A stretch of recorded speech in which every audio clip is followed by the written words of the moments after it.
बिश्वनाथ जिल्ला दुलाराय बर' फरायसा आफादनि बानजायनायाव दिनै बिटिआर गोजोन गोरोबथानि दफाफोरखौ मावफुंनाय सुबुं सानखो 2027 आरो आथिखालनि गुबुन गुबुन गोनां आयदाफोरखौ लानानै सानसुमैफोरनि जथुमखौ नदुवार दखरानि सिङाव थानाय सोरां गोजौ आरो गेजेर फरायसालियाव खुंफुंनाय जायो। बिश्वनाथ जिल्ला दुलाराय बर' फरायसा आफादनि आफादगिरि नारायण बसुमतारिया मासि लानानै दैदेननायाव सावरायनाय मेलखौ खुंफुंनाय जायो।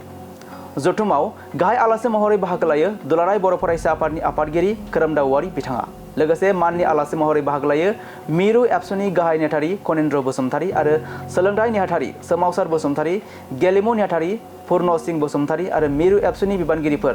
जिल्लानि सानसुमै बिथांमोन, फोरोंगिरिफोरनि मैखोमै बाहागो लानायाव जथुमा गाहामै जोबनानै थाङो। दिनै बिश्वनाथ जिल्ला दुलाराय बर' फरायसा आफादनि बानजायनायाव जोङो बावहाय गोबां जोंनि आगुनि दैदेनगिरि बिथांमोन आरो सानसुमै बिथांमोनहा बाहागो लादों आरो गुबुन गुबुन आफादनिफ्रायबो बेयाव बिथांमोनहा बाहागो लाफैदों आरो बेवहाय बिटिआर गोरोबथानि सोमोन्दोआव जोङो गुबैयै जोंनि जे आद्रा थानाय गामि थिसननायनि मेन बिथांखिखौ लानानै जोङो बावहाय गुवारै सावरायनाय जादों। मानोना जों मिथिगौ बिटिआर गोरोबथा जानायनि उनाव बे सनितपुर आरो बिश्वनाथाव थानाय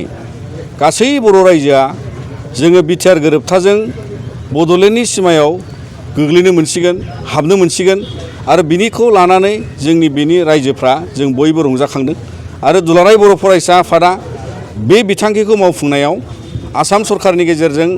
कमिसन दानायनि उनाव जोङो नारा नाथा गोबां खेब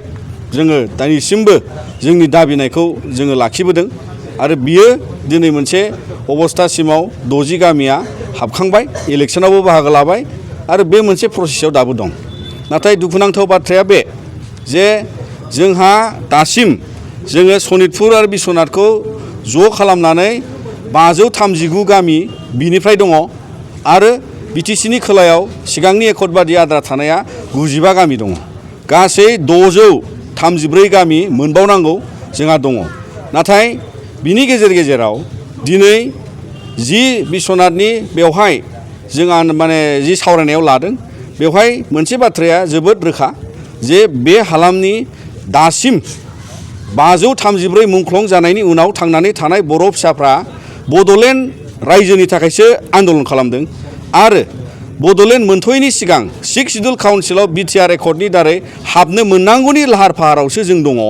नाथाय बिकेडब्लिउसिनि थाखाय आन्दलन खालामाखै आरो बिनि थाखायनो बियो जोबोद रोखा दुलाराय बर' फरायसा आफादाबो जोङो दाखालि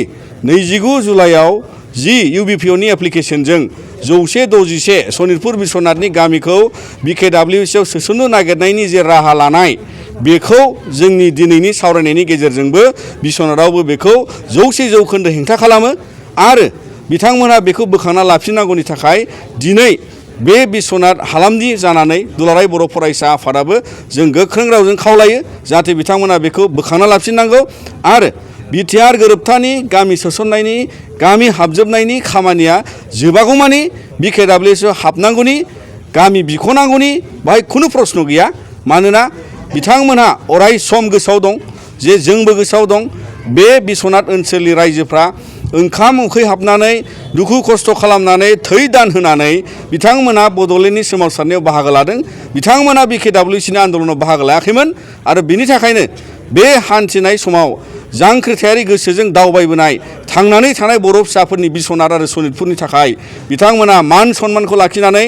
मान सन्मानखौ दिथा खालामनानै बड'लेण्डनि इयुननि सिमांखौ दिथा खालामनानै बिटिआरआव हाबनांगौनि थाखाय बिथांमोनहा दिनै बे थिरांथाखौ इउबिपिअआ बेखौ उइद्र' खालामनांगौ आरो बर' माहारिनि मोजांनि थाखाय इयुननि खौसेथिखौ नोजोर बोनानै जाहाथे बेयाव जेबो गुलाय गुजायनि राजखान्थि खालामा जोङो बेखौ खावलायगोन आरो बिनिफ्राय जोंनि बेवहाय गासै बर' रायजोआ अराय सांग्राङैनो दङ